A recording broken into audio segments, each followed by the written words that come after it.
اعوذ باللہ من الشیطان الرجیم بسم اللہ الرحمن الرحیم والمحصنات من النساء الا ما ملکت ایمانکم کتاب اللہ علیکم۔ صدق اللہ العظیم۔ خواتین و حضرات، آج 5ویں پارے کا خلاصہ آپ کے سامنے پیش کیا جائے گا۔ اس کا نام ہے والمحصنات۔ اس پارے میں صرف ایک ہی سورت ہے، وہ سورہ نساء ہے۔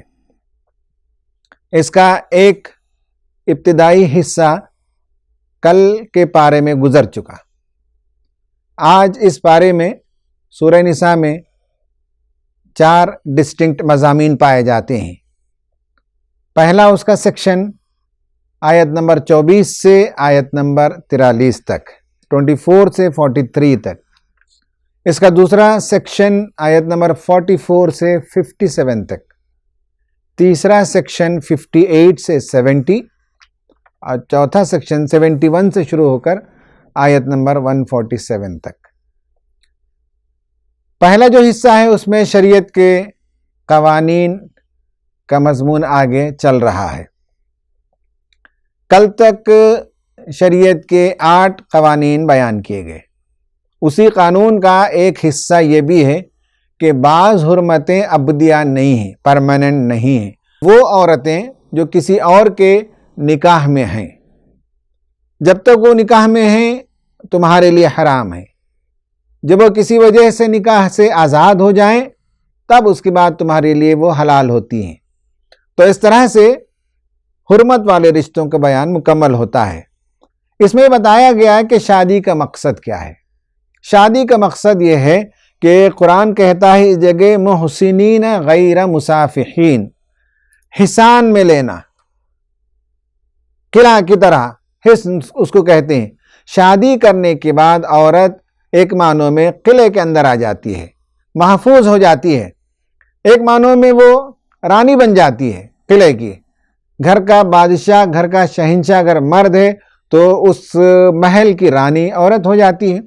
غیر مسافحین، شادی کریں تو ایک بڑے کاز کے لیے ہو، ایک نوبل کاز کے لیے ہو، اور عورت کو تحفظ فراہم کرنے کے لیے ہو، نہ کہ غیر مسافحین پانی بہانے کے لیے نہیں، شہوت رانی ہی کے لیے نہیں۔ تو یہ بات شادی کے سلسلے میں بتائی گئی اور کہا گیا کہ عورتوں سے شادی کرو تو ان کے مہر دیا کرو۔ حکم نمبر 9 یہ آیا کہ اگر پاک دامن عورتوں سے، گھریلو عورتوں سے مہر دے کر شادی کرنا ممکن نہیں ہے تو کہا کہ لونڈیوں سے نکاح کر لو۔ اور لونڈیوں کے سلسلے میں یہ کہا گیا کہ ان سے اگر کوئی غلطی سرزد ہوتی ہے تو عام عورتوں کے بنسبت انہیں آدھی سزا دی جائے گی۔ حکم نمبر 9 کے ساتھ کچھ اور باتیں آئیں جو بہت ہی عظیم الشان انقلابی تعلیمات ہیں۔ ان میں سے آپ دیکھیں گے، ایک تو میراث میں عورتوں کو حصہ دیا گیا، عورتوں کا سٹیٹس پہلی مرتبہ تاریخ میں ایلیویٹ کیا گیا۔ کہا گیا کہ بیوہ عورتیں سسرال سے آزاد ہو جاتی ہیں، مرنے کے بعد لازم نہیں کہ وہ اپنے شوہر کے گھر ہی میں ٹک کر رہیں۔ عدت کے بعد عورت کے لیے نکاح ثانی کی اجازت دی گئی۔ سوتیلی ماؤں سے نکاح کو حرام قرار دیا گیا۔ 2 بہنوں کو ایک ساتھ جمع نہیں کیا جا سکتا تھا۔ یہ سب جو پچھلے زمانے میں ان کے ہاں جائز تھے، اس کے خلاف اسلام نے بہت ہی واضح موقف اختیار کیا۔ میراث میں حصہ نہیں دیا جاتا تھا، کہا کہ میراث میں حصہ دو۔ عورتوں کو عدت کے بعد چھوڑا نہیں جاتا تھا، کہا کہ آزاد کرو انہیں۔ عورتوں کو دوسری شادی کی اجازت نہیں ہوتی تھی، معیوب سمجھا جاتا تھا۔ اسلام نے کہا کہ ان کے لیے اجازت ہے، شادی کر سکتی ہیں وہ اگر وہ چاہیں۔ اس طرح جو انقلابی اقدامات ہوئے اس کے نتیجے میں جو آبا پرست تھے، جو قدامت پرست تھے، وہ چیخ اٹھے کہ یہ کیا مذہب ہے کہ جو ہمارے باپ دادا جن باتوں کو پسند نہیں کرتے تھے، یہ ایسی تعلیمات اسلام لے آیا جہاں یہ سب چیزیں اجازت دے دی گئی اور ان سب چیزوں کو صحیح قرار دے دیا گیا۔ تو اللہ تبارک و تعالیٰ نے بتایا کہ جو لوگ خواہشات کی پیروی کرتے ہیں ان کے لیے حق ناحق یہ کوئی بڑا موضوع نہیں ہوتا، وہ باپ دادا کی اندھی تقلید کرتے ہیں اور کرتے کرتے بہت دور تک نکل جاتے ہیں۔ حکم نمبر 10 یہ آیا کہ حرام طریقے سے ایک دوسرے کا مال نہ کھاؤ۔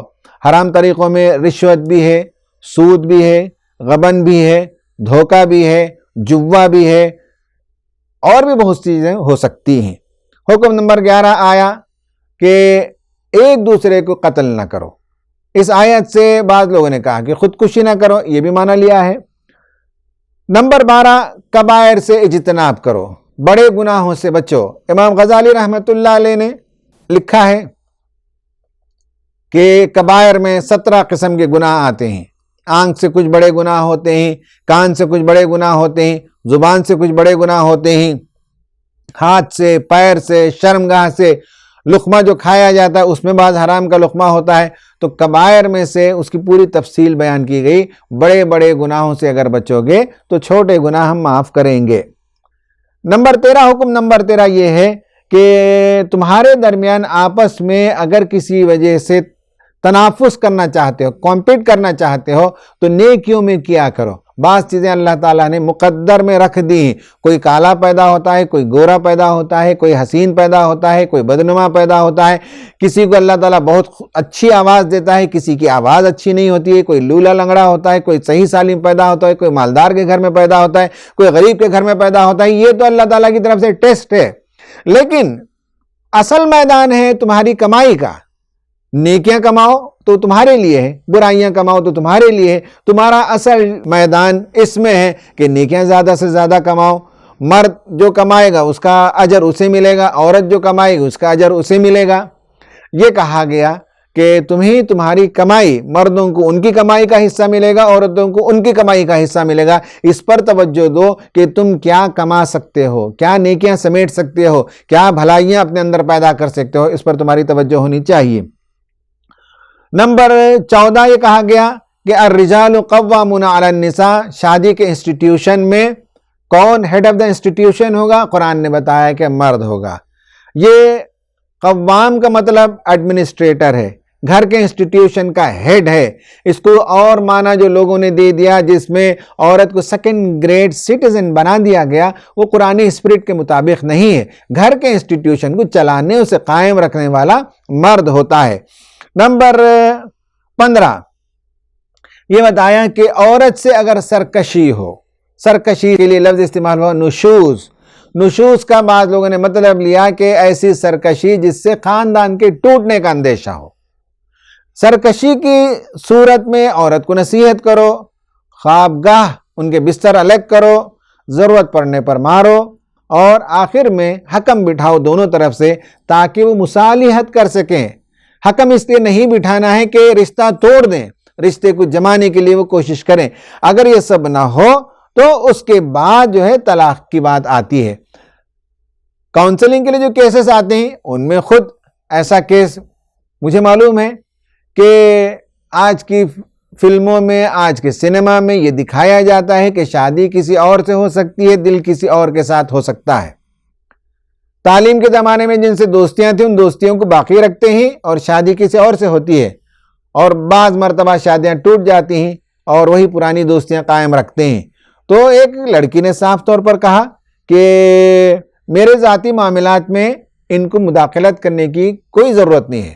یعنی عورت یہ کہتی ہے، لڑکی، کہ یہ میرا ذاتی معاملہ ہے کہ میرے پرانے دوست ہیں۔ ایک اور لڑکی نے کہا میرے بہت سے کلاس میٹس سے آج ان کے فون آتے ہیں تو آئیں گے، ان کو کیا پڑا ہے۔ تو اس طرح سے اپنے شوہر کی شکایت یہ کرتی ہے کہ یہ میرے پرانے دوست ہیں، یہ میرے ذاتی معاملات ہیں۔ تو نشوز اور سرکشی بہت سیریس ایشو بن جاتا ہے، فیملی انسٹیٹیوشن کے ٹوٹنے کا اندیشہ ہوتا ہے۔ شادی کے بعد میاں بیوی بالکل ایک دوسرے کے لیے خالص ہوتے ہیں، ایک دوسرے کے لیے فریفتہ ہو جاتے ہیں، ایک دوسرے کے علاوہ ان کا ذہن کسی اور طرف بھٹکتا نہیں، ایک دوسرے کے لیے تسکین کا باعث بن جاتے ہیں۔ یہ حکم نمبر 15۔ حکم نمبر 16 توحید کا حکم آیا کہ اللہ تعالیٰ کے علاوہ کسی اور کی عبادت نہیں کرنی چاہیے۔ نمبر 17 والدین کے ساتھ حسن سلوک کرنا چاہیے۔ نمبر 18 قرابت داروں کے ساتھ، یتیموں کے ساتھ، مسکینوں کے ساتھ، پڑوسی رشتہ داروں کے ساتھ، اجنبی پڑوسیوں کے ساتھ پہلو کے ساتھ ہی، کچھ دیر کے لیے ٹرین میں ہمارا کوئی ساتھی بیٹھتا ہے، ان کے ساتھ، مسافروں کے ساتھ، لونڈیوں کے ساتھ، غلاموں کے ساتھ، سب کے ساتھ حسن سلوک کرو، یہ تعلیم آئی 18۔ اس طرح سے یہ جو 18 شرعی قوانین اور احکام اور تعلیمات آئی ہیں، یہ انفرادی اور سماجی زندگی کے لیے۔ اس کا اختتام اس مضمون کا ہوتا ہے کہ وَكَيْفَ إِذَا جِئْنَا مِن كُلِّ أُمَّةٍ بِشَهِيدٍ، وہ وقت کیسا ہوگا جب ہر امت سے ایک شہید کو گواہ کو لا کر کھڑا کیا جائے گا، اور اے رسول صلی اللہ علیہ وسلم ہم آپ کو آپ کی امت پر لا کر کھڑا کریں گے۔ تو نبی صلی اللہ علیہ وسلم جب اس آیت کو کسی نے، حضرت عبداللہ ابن مسعود رضی اللہ تعالیٰ عنہ نے تلاوت کی، تو آپ دیدہ ہو گئے، آپ لرز اٹھے کہ قیامت کے دن کٹہرے پہ کھڑا کیا جائے گا، مجھے گواہی دینی پڑے گی، اور آپ انتھک کوشش کرتے تھے اپنی ذمہ داریوں کو ادا کرنے کے لیے۔ امت کے لیے بھی بہت ضروری ہے کہ قیامت کے دن جب اس سے بھی پوچھا جائے تو وہ بھی شہادت دینے کی پوزیشن میں ہو۔ قانون نمبر 19 اور 20، بیچ میں یہ آیت آ گئی جو امامت کے منصب والی، اور شریعت کا قانون نمبر 19 ہے شراب کی حرمت کا۔ شراب کی حرمت کا ایک قانون گزر گیا سورہ، اس سے پہلے والی سورت میں، سورہ بقرہ میں، اور یہاں آیا کہ شراب پی کر نماز کو نہیں آنا چاہیے، لا تقربوا الصلاۃ وانتم سکارا۔ اور شریعت کا حکم نمبر 20 یہ ہے کہ جنابت کی حالت میں ہو تو غسل کیا کرو، اور اگر غسل نہ کر سکتے ہو تو تیمم کرو اور نماز پڑھو۔ یہ 20 احکام آ گئے۔ سیکشن نمبر 1 ختم ہوا اس پارے کا۔ اس پارے کا سیکشن نمبر 2 ہے، وہ ہے یہود پر تنقید ہے، اور ان کو بتایا گیا کہ بجائے اس کے کہ وہ اسلام کی حمایتی بنتے، ضلالت کے خریدار بننے لگے اور نبی صلی اللہ علیہ وسلم کی مخاصمت کرنے لگے اور آپ صلی اللہ علیہ وسلم کی خلاف دشمنی کرنے لگے۔ یہود پر کمنٹ کرتے ہوئے یہ بھی بتایا گیا کہ ان کے اعمال بگڑ گئے، شریعت سے وہ بہت دور نکل گئے، انبیاء کی تعلیمات کو انہوں نے پس پشت ڈال دیا۔ ان کے جرائم کو گناتے ہوئے بتایا کہ ایک تو یہ کہ وہ گھمنڈ میں مبتلا ہو گئے، آبا پرست ہو گئے، بزرگی اور برتری کا زعم انہیں آ گیا، اور وہ سمجھنے لگے کہ اللہ تعالیٰ کے وہ چہیتے ہیں۔ دوسرا جو ان کے اندر بگاڑ آیا، وہ جبت اور طاغوت کے اتباع کرنے لگے۔ یعنی جبت کا مطلب ایک معنی یہ ہے کہ توہم پرستی میں مبتلا ہو گئے، جادو کے چکر میں پھنس گئے، جس کا ذکر سورہ بقرہ کے اندر بھی آیا ہے، اور طاغوت شیطان کی اتباع کرنے لگے، خدا کو چھوڑ کر دیگر جو دنیا کے لیڈر جو خدا کی بغاوت پر جن کا پورا نظام چلتا ہو اس کی اتباع وہ کرنے لگے۔ آج کے زمانے میں جبت کا جو متبادل ہے وہ توہم پرستی ہے۔ گھر بناتے ہوئے لوگ واستو کو دیکھتے ہیں، فال دیکھتے ہیں، شادی سے پہلے قسمت دیکھتے ہیں، اور سپرسٹیشنز کا شکار ہوتے ہیں، شگون لیتے ہیں، یہ سب چیزیں کرنے لگتے ہیں۔ اور مسلمانوں میں ایک مسئلہ یہ بھی ہے کہ ذرا طبیعت خراب ہو گئی تو فوراً سمجھنے لگتے ہیں کہ کالا جادو ہوا، پھر عاملوں کی تلاش میں جاتے ہیں۔ کچھ لوگ اچھے عملیات کرتے ہیں اور کچھ لوگ غلط کام کرتے ہیں، تو ان سب کو دیکھے بغیر لوگ اس کے پیچھے چلے جاتے ہیں۔ دوسرا ان کا پرابلم، پہلا پرابلم یہ گھمنڈ میں مبتلا ہو گئے، نسل پرستی کے اندر مبتلا ہو گئے۔ دوسرا ان کا پرابلم یہ ہے کہ جبت اور طاغوت کی اتباع میں لگ گئے۔ تیسرا یہ کہ مسلمانوں کی بجائے مشرکین کی حمایت کرنے لگے۔ آج کے زمانے میں بھی دیکھیے اہل کتاب کا معاملہ یہ ہے کہ ابراہیمک جو فیتھ ہے اس میں کامنالٹیز بہت زیادہ ہے، یہودیوں کے درمیان، عیسائیوں کے درمیان اور مسلمانوں کے درمیان، چونکہ ایک فیتھ سے یہ تینوں مذاہب نکلے ہیں تو کامن پوائنٹ سے زیادہ ہیں، لیکن بجائے اس کے کہ اسلام اور مسلمانوں کی حمایت کرتے، اسلام اور مسلمانوں کی دشمنی کرنے میں صف اول میں ہوتے ہیں اور مشرکین کا تعاون کرتے ہیں اسلام کے خلاف۔ قرآن نے یہ بھی بتا دیا اس سورت کے اندر۔ اور چوتھے نمبر پر بتایا کہ ان کا سب سے بڑا پرابلم ہے ان کا حسد۔ یہاں بھی اسلام نے، قرآن نے بتایا کہ ان میں سے کچھ لوگ اچھے ہیں۔ یہ سیکشن نمبر 2 ہے۔ سیکشن نمبر 3 یہ ہے کہ امت مسلمہ کو امامت پر سرفراز کیا گیا اور بتایا گیا۔ ایک جگہ کہا وَكَذَلِكَ جَعَلْنَاكُمْ أُمَّةً وَسَطًا لِتَكُونُوا شُهَدَاءَ لِلنَّاسِ، لوگوں کے درمیان شہادت حق دینا ہے۔ دوسری ہے کہ امر بالمعروف نہی عن المنکر، یہ ذمہ داری بتائی گئی۔ اور تیسری جگہ یہاں یہ بات بتائی گئی کہ عدل و قسط کا قیام تمہاری ذمہ داری ہے۔ دنیا میں سوشل جسٹس کا، پولیٹیکل جسٹس کا، اکنامک جسٹس کا کو انشور کرنا، اس کا قیام کرنا تمہاری ذمہ داری ہے۔ دنیا میں ہر جگہ ظلم ہے، نہ سماجی طور پر انصاف ملتا ہے لوگوں کو، نہ معاشی طور پر برابری ہے، نہ ایکول اپرچونٹیز لوگوں کے لیے پائے جاتے ہیں، بڑی ناہمواریاں ہیں، بڑی نابرابریاں ہیں، بہت بڑا ظلم ہوتا ہے۔ امت مسلمہ کے امامت کے منصب میں یہ بات بھی شامل ہے کہ دنیا میں وہ حق کے علمبردار بنے، عدل و انصاف کے علمبردار بنے۔ حضرات غور کر کے دیکھیے، ہمارا دین مختصر اعمال پر مشتمل سمٹ کر رہ گیا، اور ہم سمجھتے ہیں کہ یہی 2-4 اعمال کر کے ہم سیدھے جنت میں چلے جائیں گے۔ یہ کوشچن پیپر تو ہمارے پاس ہے ہی نہیں۔ قرآن نے جب یہ کہا کہ یہ تمہاری ذمہ داریاں ہیں، تو کیا یہ ہمیں نہیں معلوم کہ قیامت کے دن اللہ تعالیٰ ہم سے پوچھے گا؟ حکم دیا تھا اس نے، کہا تھا کونوا قوامین للہ شہداء بالقسط، اللہ کے دن کھڑے ہو جاؤ، عدل و قسط کی گواہی دو، عدل و قسط کو دنیا میں قائم کرو۔ قرآن نے ہم سے کہا تھا کہ اللہ تبارک و تعالیٰ تمہیں حکم دیتا ہے ان تؤدوا الامانات الی اہلیہا، حکومت کی ذمہ داریاں بڑی امانتیں ہیں اور اہل ترین لوگوں کو حوالے کرنا چاہیے۔ ہم تو اس سے بالکل غافل ہو گئے، ہم نے تو اسے دنیا کا کام سمجھا، غافل ہو گئے، اور آج یہی سیاست ہے جو اسلام اور مسلمانوں کے لیے ان کی زندگی بہت تنگ کر رہی ہے۔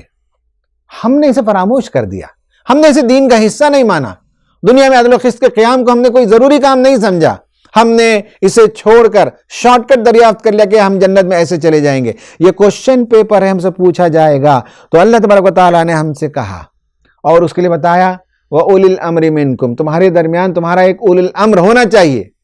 امت میں آج یہ بھی نہیں ہے، سوائے کچھ تحریکات کے ان کا کوئی امیر نہیں، حکم دینے والا نہیں، اجتماعیت نہیں، کوئی ان کا آرگنائزیشنل سیٹ اپ نہیں، کوئی ان کو سیدھی راہ دکھانے والا نہیں، کسی کی اتباع پر وہ مامور نہیں اور اس کے پیچھے چلنے کے لیے تیار نہیں۔ کہا وَأُولِي الْأَمْرِ مِنْكُمْ، اور کہا کہ اگر یہ نہیں کرو گے تو تمہارے درمیان تنازع ہو جائے تو فَرُدُّوهُ إِلَى اللَّهِ وَالرَّسُولِ، کہا کہ اللہ اور رسول کی طرف اپنے معاملات کو لوٹاؤ۔ یہ سب ہم کو تعلیم دی گئی اور بتایا گیا کہ اللہ تعالیٰ کی اطاعت اور رسول کی اطاعت کیسے کرنی چاہیے۔ قرآن اس صورت میں بتاتا ہے کہ فَلَا وَرَبِّكَ لَا يُؤْمِنُونَ حَتَّى يُحَكِّمُوكَ فِيمَا شَجَرَ بَيْنَهُمْ ثُمَّ لَا يَجِدُوا فِي أَنفُسِهِمْ حَرَجًا مِّمَّا قَضَيْتَ وَيُسَلِّمُوا تَسْلِيمًا، کہا کہ جب تک یہ آپ کو حکم نہ مان لیں، آپ کے فیصلے کی اتباع نہ کریں، آپ کے ججمنٹ کو قبول نہ کریں، آپ کے قانون کو جب تک یہ قبول نہ کریں، اور دل میں ذرا برابر تنگی نہیں ہونی چاہیے، اور سرنڈر جب تک نہیں ہو جائیں گے تب تک یہ مومن نہیں ہو سکتے۔ اجتماعی زندگی عدل و قسط کے قیام کے لیے ہمیں بتایا گیا کہ مین میڈ لاز کے بجائے شریعہ لاز، شریعہ لا سننے کے ساتھ لوگ گھبرا جاتے ہیں۔ وہ سمجھتے ہیں کہ شریعہ کا مطلب ہے کوڑے برسانا، وہ سمجھتے ہیں کہ شریعہ لا کا مطلب ہے ہاتھ کاٹ دینا، اور یہی دنیا کو باور کراتے رہتے ہیں۔ یہ بھی اپنی جگہ ہے، جب دنیا میں حالات سازگار ہو جائیں، کسی کو بھوکا مرنے کا موقع نہ ہو، امپلائمنٹ کے ساری اپورچونٹیز دیے جائیں، مال و دولت کی مساویانہ تقسیم ہوتی ہو، زکوٰۃ تقسیم ہوتی ہو، بہت سی چیزیں ہونے کے بعد اگر چوری کوئی کرتا ہے تو اس کے لیے سزا ہے۔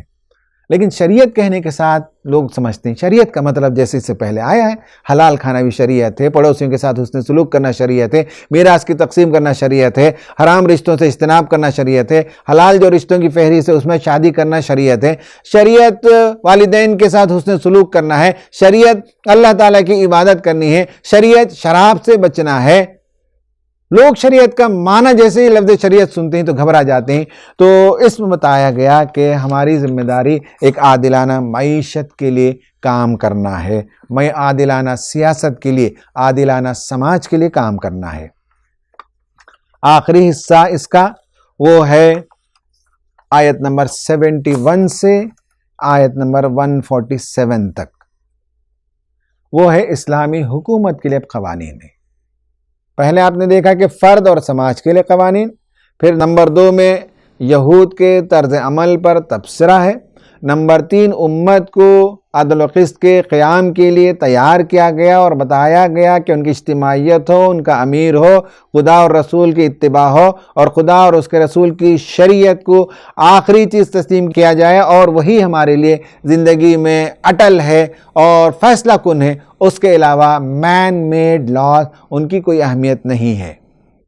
آخری حصہ ہے وہ ہے قیام عدل کے لیے جہاد ضروری ہے۔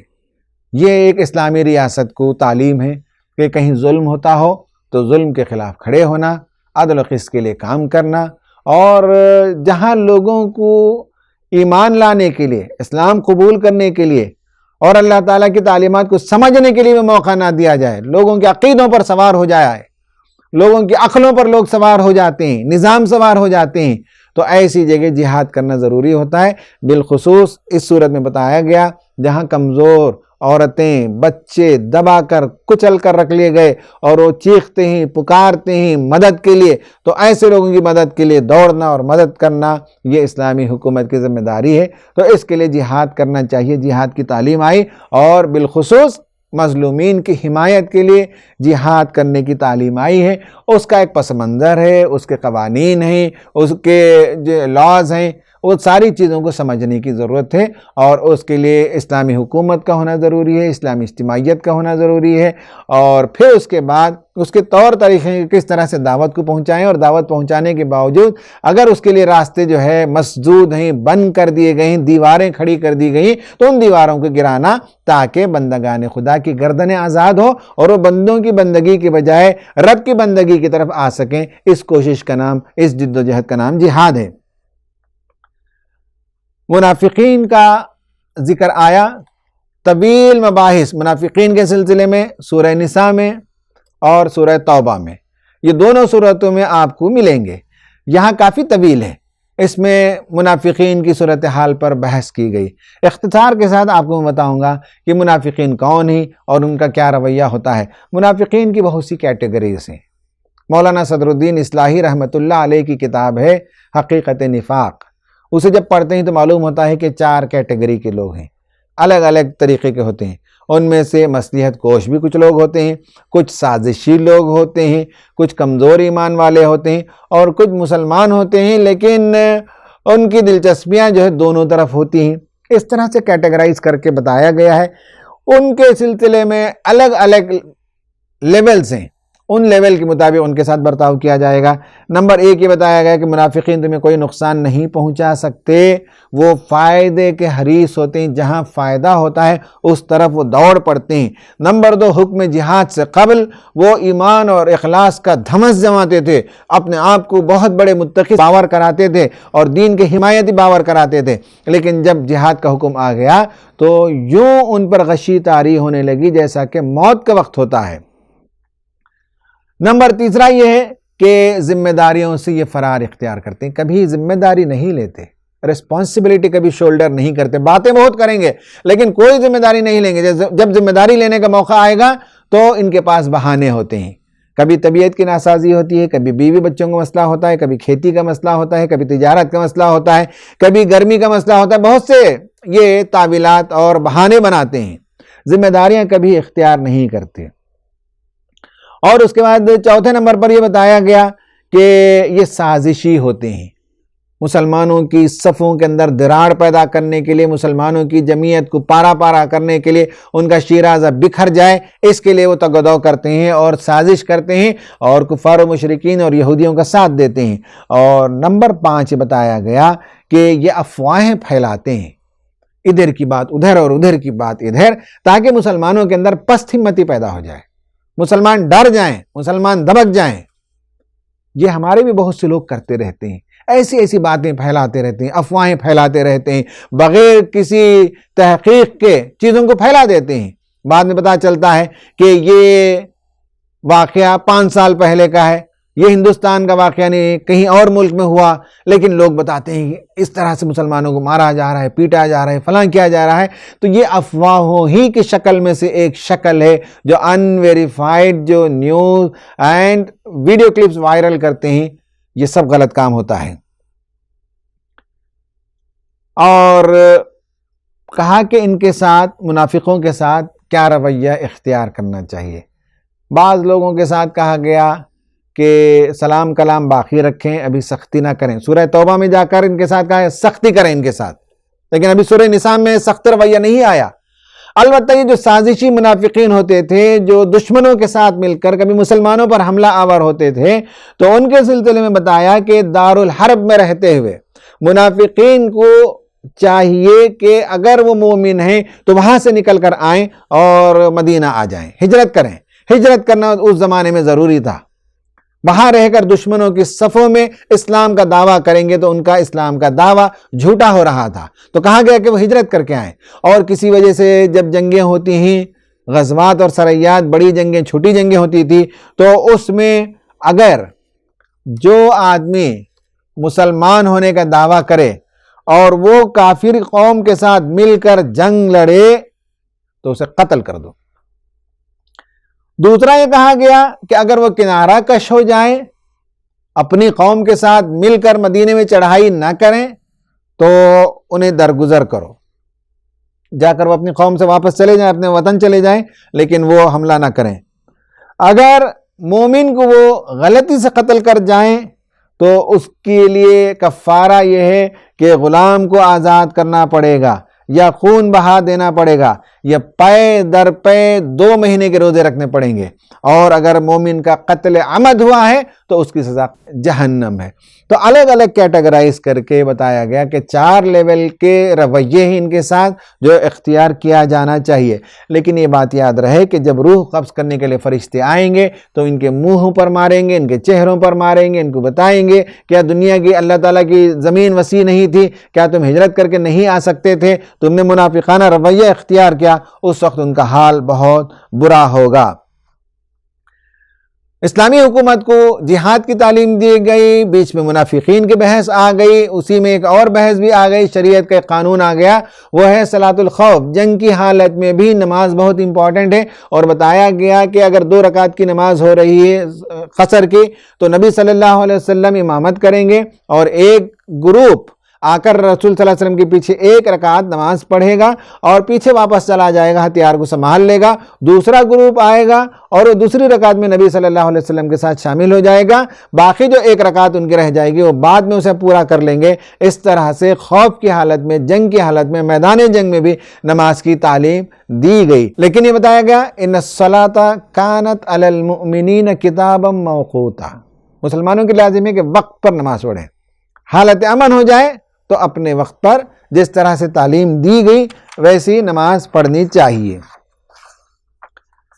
آخر میں یہ بتایا کہ یہ منافقین یہود اور مشرکین کا ساتھ دیتے ہیں، اور مشرکین کا معاملہ یہ ہے کہ وہ شیطان کے ساتھ چلتے ہیں، شیطان کی اتباع کرتے ہیں، شیطان انہیں گمراہ کرتا ہے، انہیں آرزو میں مبتلا کرتا ہے، انہیں حکم دیتا ہے تو جانوروں کے یہ کان کاٹتے ہیں، انہیں حکم دیتا ہے تو اللہ تعالیٰ کی بنائی ہوئی تخلیق کو تغیر کر دیتے ہیں، بدل دیتے ہیں، بہت سے غلط کام وہ کرتے ہیں۔